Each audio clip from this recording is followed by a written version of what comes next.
नाजरीन, आज के वीलॉग में सभी खबरें इंतहाई अहम हैं और जैसा कि आप जानते हैं कि ईरान और अमेरिका के दरमियान जोर आजमाई थमने का नाम नहीं ले रही, लेकिन इस बीच चाहे कुवैत, दुबई और उर्दन को लेकर के बड़े सौदों की बात कर लें, चाहे ईरान के हवाले से जो नया इंतबा ईरान ने जारी किया है, जिससे एक नई बेचैनी, एक नई पेचीदगी पैदा हो गई है। और सबसे बड़ी खबर, रूस जो है वो ईरान के एटमी मामले में अब खुलकर सामने आया है। ये खबरें भी हैं, लेकिन भारत जो है उसका तो नाजरीन, उसकी मिसाल ऐसी है कि जैसे पूरा गांव मर जाएगा, लेकिन भारत की हिंदुत्व सरकार के लिए खुशी की कोई खबर कभी नहीं आएगी। और यही हुआ है। आज आपको उस हवाले से भी अपडेट करते हैं।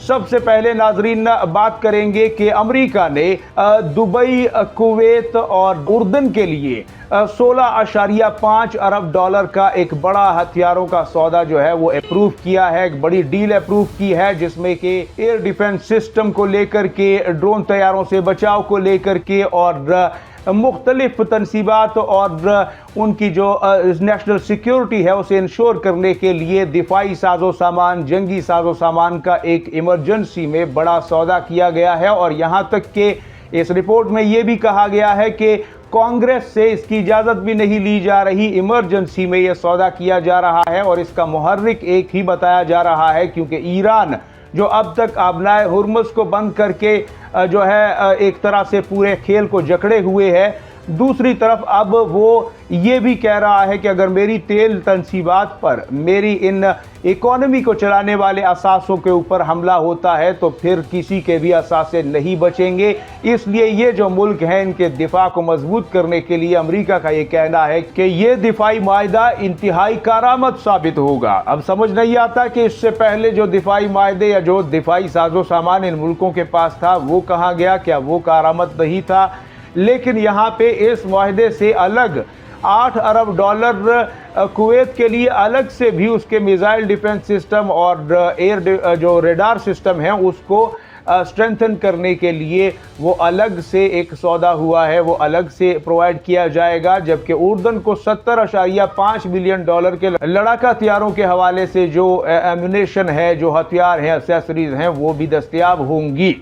यहाँ पे नाजरीन अब दूसरी बड़ी खबर आपको देंगे रूस के हवाले से। रूस ईरान के एटमी तनसीबात और एटमी मामले में अब खुलकर सामने आया है और एक बड़ा और ज़ोरदार इंतबा जारी किया है अमेरिका को बराह रास्त मुखातिब करके।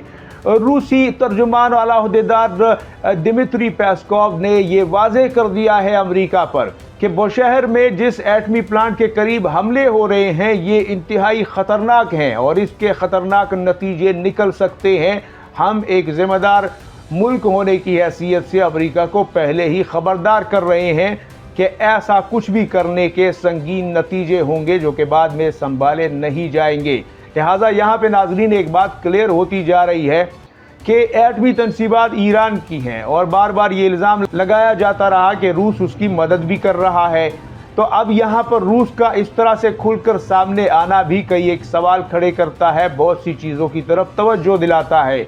और ये भी एक बात है नाजरीन के अमेरिका या इसराइल यकीनन रूस के इस इंतबा को ज़रूर संजीदगी से लेंगे, क्योंकि रूस अपने तौर पर भी एक बड़ी एटमी ताकत है और ये अमेरिका भी जानता है और पूरी दुनिया जानती है। यहाँ पे नाजरीन अब आपको एक और ख़बर ईरान के हवाले से देंगे। ईरान ने एक बड़ा इंतबा, बगैर कोई लगी लिपटी, चिट्टा नंगा इंतबा जारी किया है। ईरानी डिफेंस काउंसिल के तर्जमान ने कहा है वाज़े तौर पर कि अगर हमारी साहली पट्टियों पर हमला हुआ, अगर हमारे उस जजीरे पर हमला हुआ जिससे हमारी इकोनॉमी चलती है, जिससे हमारी तेल की 90% पैदावार होती है, तो ऐसी सूरत में फिर ईरान जो है वो पूरे खलीज फार्स के समंदरों में माइंस बिछा देगा। यानी स्ट्रेट ऑफ हुर्मुज़ को तो पहले से ही उसने गर्दन से दबोचा हुआ है और थोड़ा बहुत जो वहाँ से अब गुजर रहा है उससे कोई दुनिया का पहिया चल रहा है,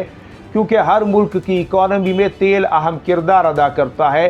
तो लिहाजा अब ऐसी सूरत में अगर पूरे खलीज फार्स, जिसके मुल्कों का दारो मदार ही तेल बेचने पर है, उसमें माइंस बिछा दिए जाएंगे, बारूदी सुरंगें बिछा दी जाएंगी, और कोई जहाज वहां से गुजर नहीं पाएगा तो फिर आप सोच भी नहीं सकते कि हालात किस नहज पर पहुंच जाएंगे। लिहाजा ये जो चीज़ है, इसको लेकर के अमेरिका ने भी ईरान को बार बार खबरदार किया है कि हम बहुत कम वक्त आपको देते हैं कि आप इस आबनाए हुर्मुज़ को खोल दें, वरना हम बड़ा हमला करेंगे, इससे भी बड़ा करेंगे वगैरह वगैरह। लेकिन ईरान मज़ीद इंतबाहात जारी कर रहा है, जिससे समझ में आ रहा है कि ईरान टलने वाला बिल्कुल भी नहीं है। यहाँ पे नाज़रीन, अब आखिर में आपको भारत के हवाले से एक अहम खबर देंगे। भारत की हिंदुत्व सरकार के बुरे दिन गुजरने का नाम नहीं ले रहे। दुनिया के हर खित्ते में बुरी खबर के बाद कोई ना कोई अच्छी खबर जरूर आती है, लेकिन हिंदुत्व सरकार के लिए उसमें कुछ भी नहीं होता। और अब देखिए कि मजीद राफेल तैयारों का सौदा ये सोच करके किया था कि शायद कोई सोर्स कोड मिलेगा,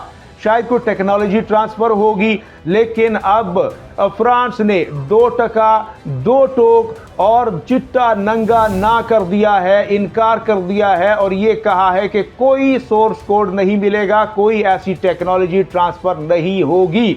हमने ये हसास टेक्नोलॉजी बनाने में बहुत सारे साल लगाए हैं, बहुत सारा वक्त ज़ाया किया है, इसे हम इतनी आसानी से भारत के हवाले नहीं करेंगे। अब भारत की हिंदुत्व सरकार पर अपने मुल्क के अंदर से ही लान तान शुरू हो गई है। आवाम लानतों की बारिश कर रही है कि आपने मजीद राफेल तैयारे खरीदे ही क्यों। पाकिस्तान जैसा मुल्क 2 5th जनरेशन लड़ाका हथियारों के ताक़ुब में है और बहुत जल्द उसे अपने बेड़े में शामिल करेगा। और आप इतने बड़े दिफाई बजट के बावजूद आपको 5th जनरेशन तो कोई दे भी नहीं रहा, छूने के लिए भी नहीं दे रहा। तो जो 4.5 यानी 4.5 जनरेशन का तैयारा है, जो पाकिस्तान से पिट भी चुका है, उसको आप बगैर सोर्स कोड के दोबारा खरीद कर आखिर करना क्या चाहते हैं, उसका कौन सा अचार डालना चाहते हैं, इसकी कोई वजाहत हिंदुत्व सरकार के पास नहीं है। और भारत में इस राफेल के हवाले से फ्रांस के इस सीधे इनकार को लेकर के काफ़ी बेचैनी पाई जा रही है। और इस वक्त ये एक बड़ी न्यूज़ है भारत के लिए, जो कि पाकिस्तान को डोमिनेट करने के लिए मज़ीद राफेल और फिर मज़ीद अपने तैयारे बनाने की भी कोशिशों में लगा हुआ था। अपना भी 2040 से पहले नहीं बनेगा और राफेल का भी कुछ अता पता नहीं है, क्योंकि अब दोबारा अगर राफेल में एडवांसमेंट चाहिए होगी, उसकी टेक्नोलॉजी अपग्रेड करनी होगी, तो आपको फ्रांस के पास दोबारा जनाब हाथ जोड़कर जाना पड़ेगा। आप खुद नहीं कर सकते। जैसे पाकिस्तान J-10C में या JF-17 में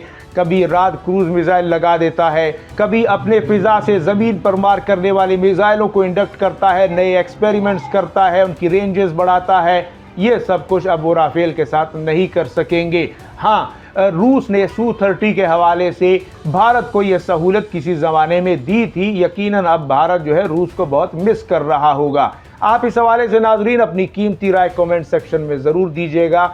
अपना और गिरदोनवा के लोगों का सबका ढेर सारा ख्याल रखिएगा और चैनल को सब्सक्राइब करना ना भूलिएगा नाजरीन। ये हमारी सपोर्ट भी होती है और हमें इनकरेज भी करती है कि हम आपकी पसंद का कंटेंट आपके पास लेकर आ रहे हैं। अल्लाह हाफिज़ व नासिर।